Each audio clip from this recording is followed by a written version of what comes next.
T production house Sakri.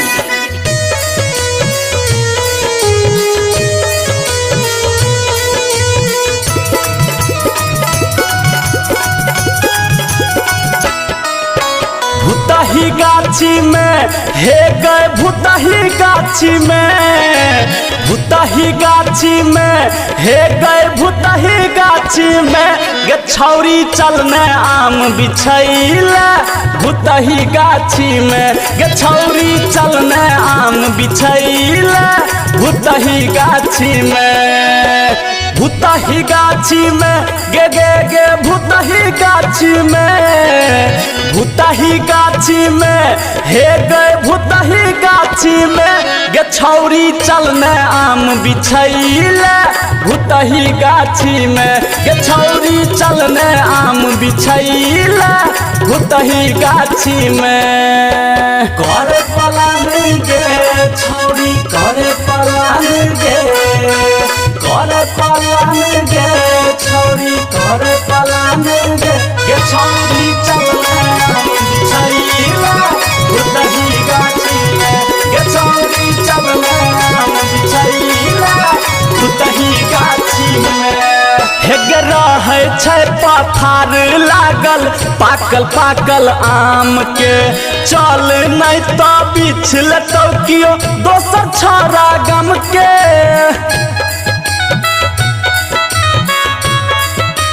हाँ हाँ हाँ हाँ रहै छै पथार लागल पातल पाकल आम के, आ चल नहीं तो बिछ लेतौ कियो दोसर छोरा गम के। गे मिनटे मिनटे पर गिरै छै आम सुतही गाछी में गे छौरी चलने आम बिछैले। भूतही गाछी में आम के महीना हो राजा, आम के महीना से पाका हो लगलै ना। हाँ हाँ पाका हो लगलै ना, त कारी कारी जामुन से हो पाका हो लगलै ना, त लाल लाल आम से हो पाका हो लगलै ना। हे गे साल भर पर आबै छै ई आम के महीना, आ बौआ ओम प्रकाश के संग हम जाइ छी सब दिना।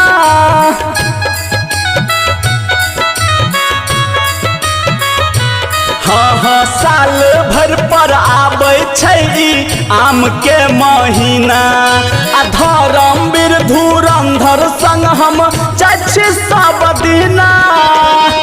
गे अभी है चरवैला तू बहाना बना के बाछी में गे छौरी चलने आम बिछैले। भूतही गाछी में भूतही गाछी में हे गए भूतही गाछी में, भूतही गाछी में हे गए भूतही गाछी में गे छौरी चलने आम बिछैले। भूतही गाछी में गे छौरी चलने आम बिछैले।